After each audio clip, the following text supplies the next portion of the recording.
Tierra de frontera. ¿Cómo conquistamos el oeste?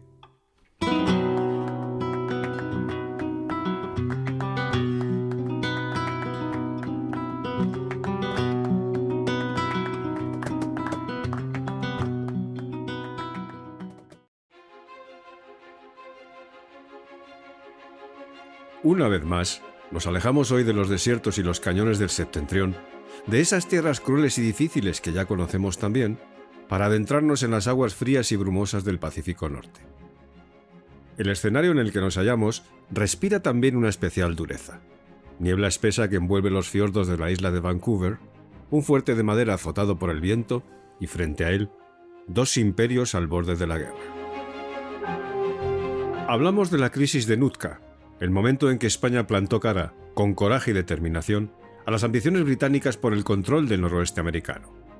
Un conflicto que a punto estuvo de desatar una guerra europea, una crisis casi desconocida, que sin embargo forma parte de esa epopeya tan olvidada como cierta, que nos cuenta cómo conquistamos el oeste mucho antes de que nadie hablara en inglés sobre cowboys y diligencias.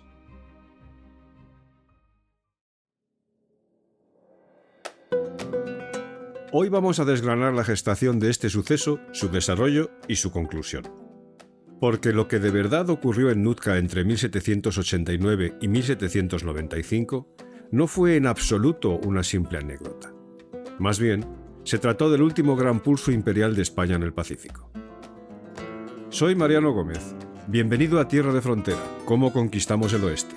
Un podcast donde vamos a explorar uno de los capítulos más fascinantes, complejos y olvidados de la historia española. No es la conquista que te enseñaron en la escuela, es mucho más que eso. Acompáñame en un viaje épico a través de una parte importante de nuestra historia, injustamente olvidada, en busca de las huellas de nuestro país en Norteamérica.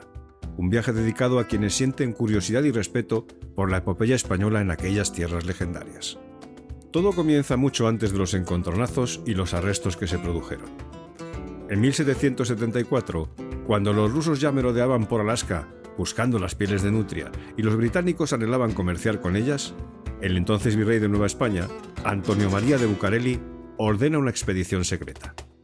Al mando de la misma va el piloto mallorquín Juan José Pérez Hernández a bordo de la fragata Santiago.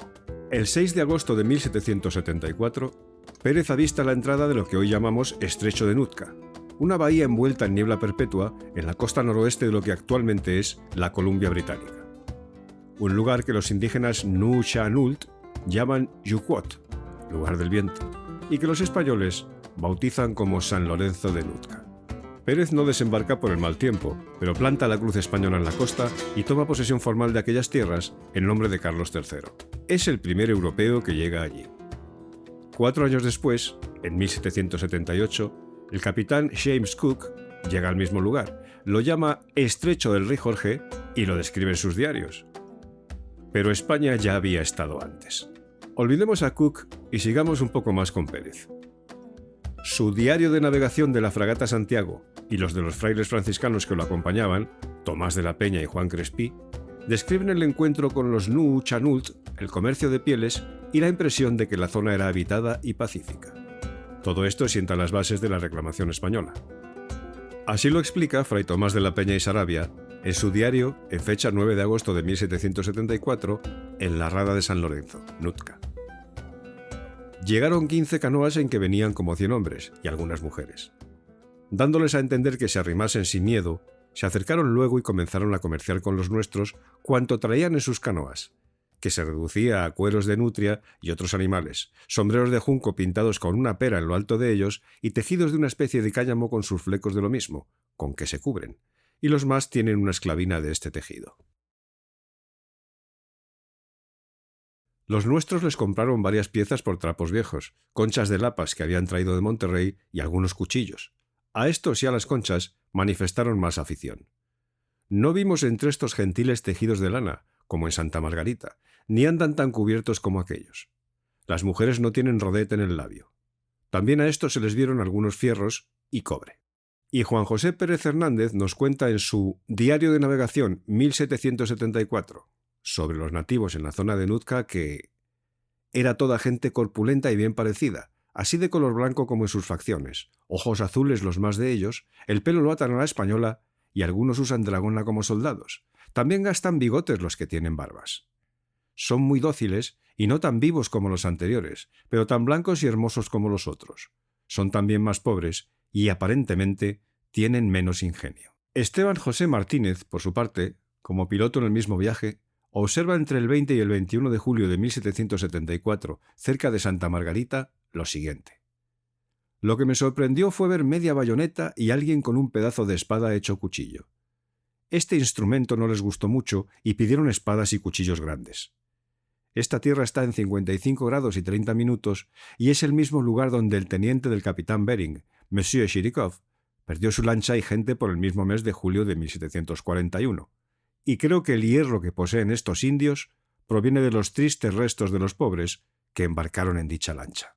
Estos pasajes muestran el primer contacto pacífico y el interés comercial en pieles que años después justificaron la reclamación española frente a británicos y rusos, tras confirmar entre 1784 y 1789 que no había allí establecimientos permanentes extranjeros. Así pues, España reclama todo el Pacífico Norte por derecho de descubrimiento y por el Tratado de Tordesillas. En este sentido, no está de más recordar aquí que a finales del siglo XVIII el Pacífico Norte era la última frontera del Viejo Mundo. España llevaba siglos reclamando toda la costa occidental de las Américas por la bula intercaetera, emitida por el Papa Alejandro VI en 1493, y por el Tratado de Tordesillas, como acabamos de comentar. Aunque sus exploraciones reales no habían pasado mucho del paralelo 44 hasta que los rusos empezaron a bajar desde Alaska cazando nutrias marinas. Pero el mundo está cambiando a toda velocidad. El comercio de pieles de nutria marina se vuelve un negocio millonario. Una piel vale una fortuna en Cantón. Los británicos, tras la publicación de los diarios de Cook, empiezan a enviar barcos. En 1785, James Hanna fue el primero en llegar. En 1788, el capitán John Mears, con 2 barcos disfrazados bajo bandera portuguesa para burlar monopolios, una práctica muy inglesa, por cierto, llega a Yucot. Según su relato, y aquí entramos en terreno resbaladizo, compra tierras al jefe Maquina por pistolas, ropa y cobre. Construye una choza y hasta lanza un bergantín, el Northwest America, el primero construido por europeos en aquellas aguas. Los rusos, a su vez, presionan desde Alaska. Y el virrey Flórez, en 1789, decide, visto el panorama, que hay que ocupar Nootka de verdad. No basta con banderas y cruces. Hay que plantar un fuerte. Desde Ciudad de México ordena Esteban José Martínez: id a Nootka, tomad posesión y evitad que otros se establezcan. De manera que el 5 de mayo de 1789, 2 fragatas españolas, la Princesa y el San Carlos, emergen de la bruma. A bordo, el capitán Esteban José Martínez. Detrás de él, el Virreinato de Nueva España y 3 siglos de bulas papales. Frente a él, comerciantes británicos con la bandera de la Compañía de las Indias Orientales y la ambición de un imperio que no acepta límites. Desembarcan y el 15 de mayo de 1789, Esteban José Martínez elige el emplazamiento de su fortificación en la entrada de la Cala de los Amigos, hoy llamada Friendly Cove. Los trabajos progresan de tal modo que el 26 de mayo ya se instala la artillería, 4 cañones, para atacar la construcción de los barracones, de un almacén de pólvora, una empalizada, un hospital y hasta una capilla. El 24 de junio de 1789, una salva fue disparada desde el nuevo fuerte y los navíos españoles, en lo que Martínez consideró ante notario el acto de toma de posesión oficial del puerto de Nootka. Izan la bandera borbónica y entablan excelentes relaciones con el jefe Nuuchanud Maquina, cuya vivienda estaba situada en las inmediaciones del fuerte. España ya no solo reclama, ocupa. Y aquí empieza el conflicto. En junio llegan barcos británicos. Primero el Ifigenia, al mando de James Douglas. Martínez lo inspecciona, encuentra órdenes sospechosas y lo detiene temporalmente. Luego aparece el Argonaut, capitaneado por James Colnett. Colnett trae órdenes claras de John Mears: establecer un puesto permanente en aquella zona para la King George Sound Company, es decir, la Compañía del Estrecho del Rey Jorge. La discusión en el camarote del capitán del Princesa es legendaria. Martínez le exige toda la documentación que demuestre el derecho de Gran Bretaña a ocupar aquellas tierras. Colnett, arrogante, afirma que esas aguas son británicas. Martínez, en defensa de la soberanía española, ordena su arresto. Se incautan los barcos y se envía a los prisioneros a San Blas. Poco después, Martínez también detiene el Princess Royal. Las noticias llegaron a Londres en enero de 1790. John Mears, convertido en víctima, publicó un libro incendiario y exigió compensación. El primer ministro William Pitt el Joven huele sangre y monta en cólera. España ha insultado la bandera británica. Arma la flota, pide una indemnización y amenaza con la guerra. Mientras tanto, en Madrid, Carlos IV ordena al conde de Floridablanca que prepare también la armada. Corre el año 1790 y Europa contiene el aliento. Y encontramos ahora uno de los detalles más dramáticos y menos contados de esta crisis. Mientras los diplomáticos de ambos países gritan en sus respectivos parlamentos, en Nootka los españoles resisten el invierno, mantienen el fuerte y siguen negociando con los nativos.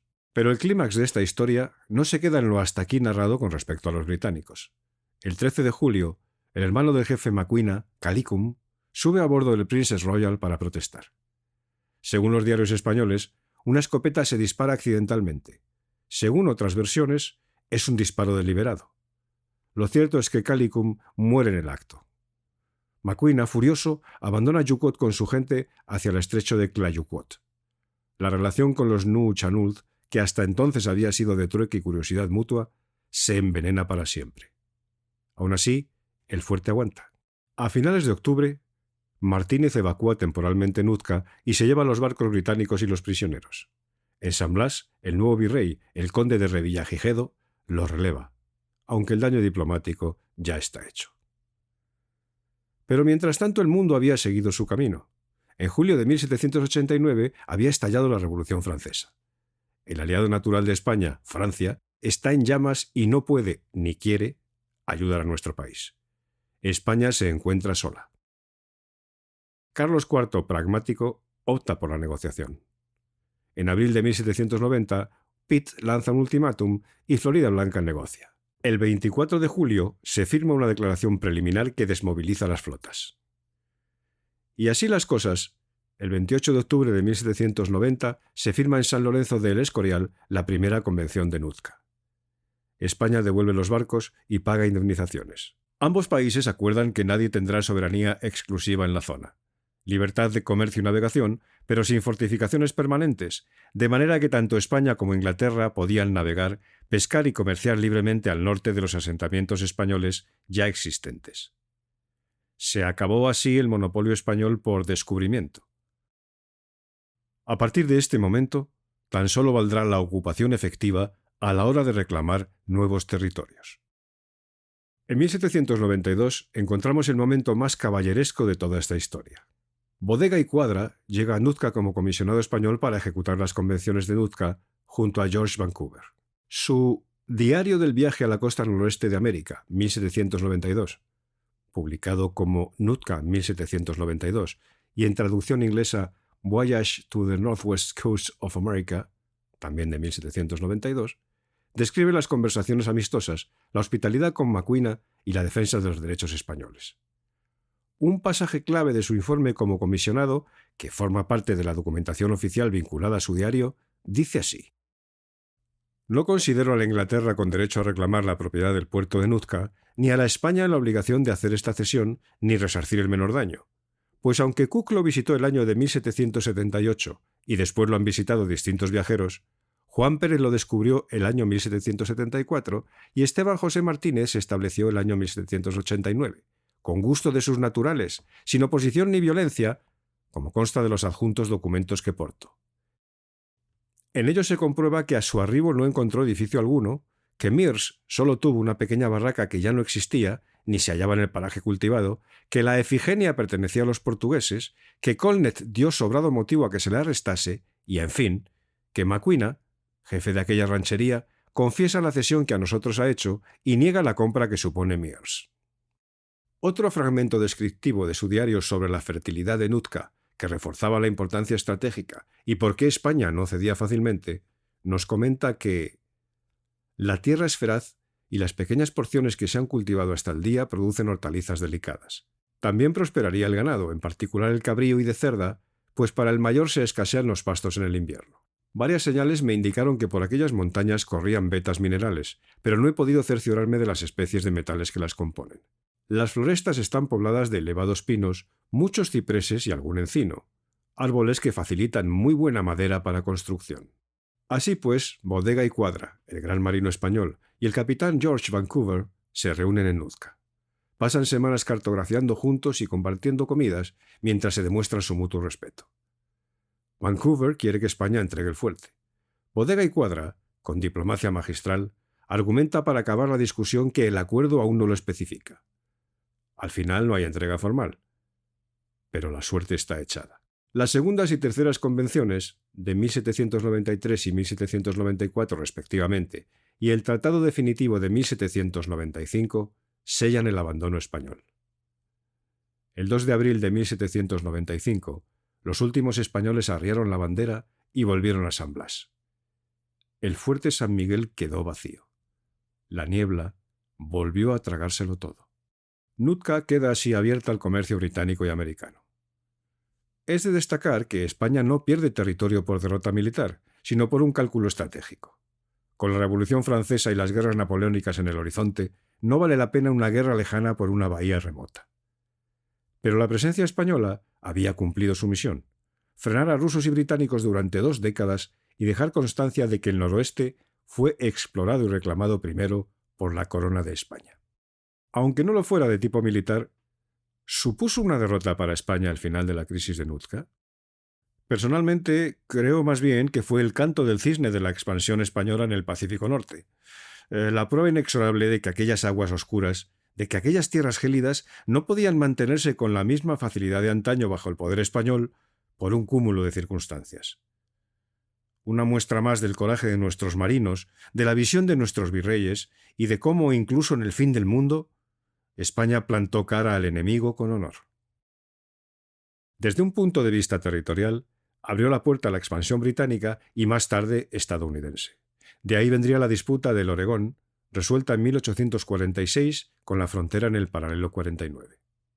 Económicamente, el comercio de pieles de nutria explotó. Británicos y americanos inundaron la zona. Para los Nuu-chah-nulth, la crisis de Nootka fue un antes y un después. Riqueza temporal por el trueque, pero también enfermedades y una soberanía erosionada. Maquina, por su parte, nunca olvidó la muerte de su hermano. Y con respecto al plano global, la crisis marcó un cambio jurídico. Ya no bastaba plantar una cruz o leer un acta para reclamar un territorio. Había que quedarse en él y defenderlo. El principio de ocupación efectiva que hoy rige el derecho internacional nació en parte en aquella bahía brumosa. Si hoy paseas por la isla de Vancouver, todavía puedes encontrar los restos de aquel fuerte y las cruces que plantaron Pérez y Martínez. Esa es nuestra huella. Esa, y no otra, es la verdadera historia del oeste, la verdadera historia de Norteamérica, con independencia de la que Hollywood nos vende a diario. Tierra de Frontera, ¿Cómo conquistamos el oeste?, es un podcast producido por Trafalgar Street Sound and Dubbing Studio. Puedes verlo en YouTube y escucharlo en Spotify, Apple Music e iVoox. Si te ha gustado mi trabajo, dale un like, suscríbete a mi canal de YouTube o al podcast propiamente dicho en cualquiera de las plataformas de audio que lo albergan, comparte con quien creas que debe conocer la auténtica conquista española del oeste y deja tu comentario. Y no olvides que mi novela Comanchería sigue disponible en la librería Tercios Viejos y en Amazon. En ella podrás seguir viviendo la frontera en primera persona. Muy en breve, nos vemos en el siguiente episodio de Tierra de Frontera. Un saludo cordial y muchas gracias por escucharme.